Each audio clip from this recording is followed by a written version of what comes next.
What's going on, guys? Hope you're doing well. Hope you had a good day in the market today. Um, I know it was a huge day, many of the ETFs breaking all-time highs. I still feel it was a little overbought and it was an overreaction. But yeah, let's go through it one by one. Again, I'm going to start with the SPY, DIA, and QQQ. And then for the two bonus stocks, I'm going to look at Tesla and Apple. So starting off with SPY, we have on the 4-hour time frame, we have this lovely trend line that the SPY is holding on to. We got this bounce right off here after the FOMC minutes, and today, as you can see, we had this gap filled quickly. Within a day, we rose almost 5 points, and we broke through the all-time highs. So right now we are at 447.70. I still feel, like I said before, it's a bit overbought, and this gap here right down to 450, 441 might be an exaggeration, but at least still 444. I see this gap to be filled up pretty quickly within a day or two, especially because there's a Fed meeting on Thursday and Friday, I believe.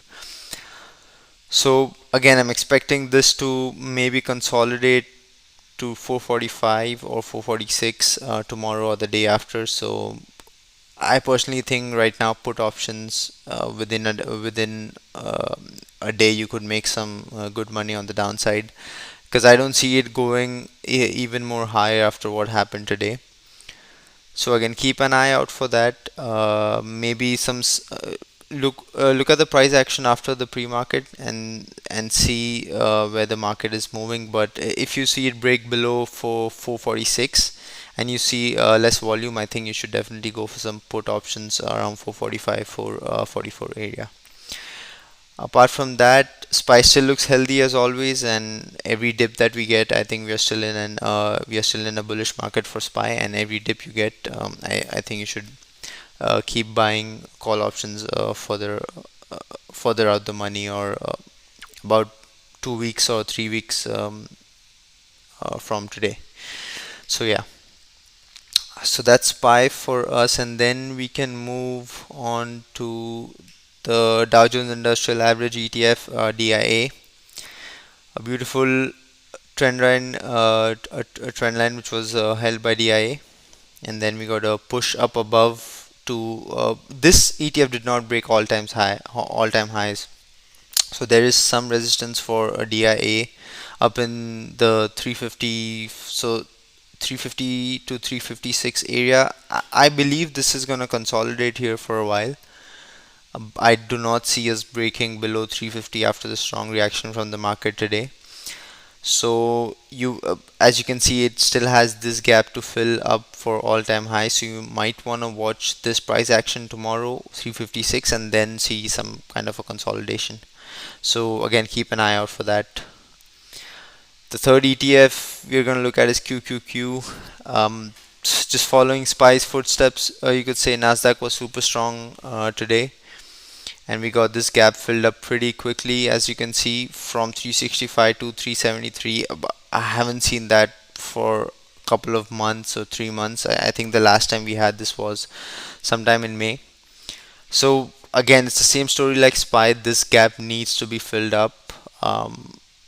It could be within a day or within 2 days. So if you want to do some put credit spreads, put spreads to 369, I think if you want to play it safe, or you can go for naked puts to 369. I think this gap is definitely a little overextended, and this would need to be filled up.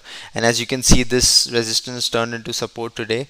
We broke 370 and we went to 373, and what would be healthy for QQQ is to see it go back down to 370 and then consolidate here for a while and see what comes out of the Fed meeting. And if it breaks 369, you can target the 365 area for puts.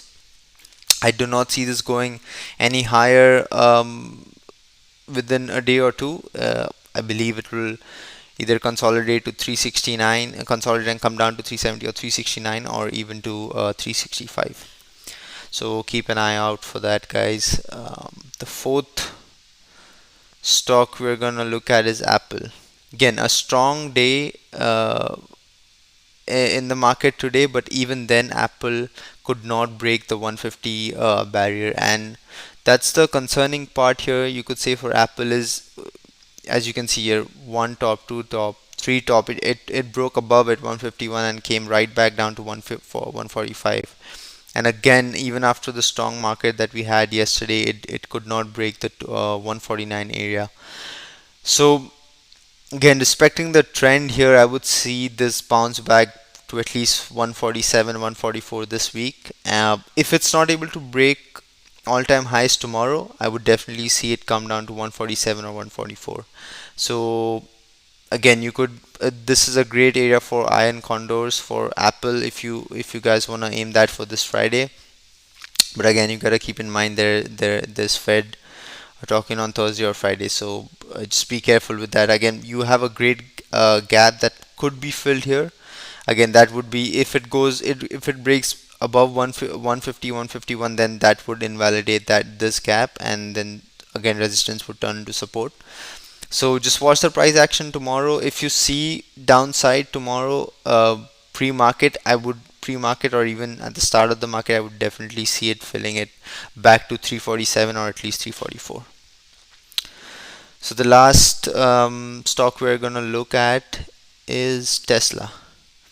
All right, so Tesla is holding this trend line as well, as you can see here, bounced off the 350 area, and the cap was again filled up pretty quickly to 700. Now 700 is a very big area of resistance for Tesla. As you can see here, one top, two top, three top. It broke it for a while, consolidated and back down again. So as you can see, it broke the 700 area. Before buying call options here, the best way to move forward to protect your capital would be to wait for the retest of 700, see if it's able to hold the 700 level, and then go for the call options. And as you can see, if it does not hold the 700 level, we have some gap down below to 675 or even to this trend line. So wait for this price action over here, and do not try to straight away go for call options, because you know Tesla can do whatever it wants if it's a shaky day in the market. So wait for this confirmation of a downtrend to 700, and then go for call options to 729. And again, 730, 725, that's a great high area of resistance for Tesla, so you might want to watch that. Again, wait for this price action, let this price come down to 700, and then if you see strength in the market, great volume for call options or calls, then you go ahead and take some call options here. So yeah, that was again a quick review for you about what the market did today and what it could do tomorrow. Again, I'll keep doing these daily reviews and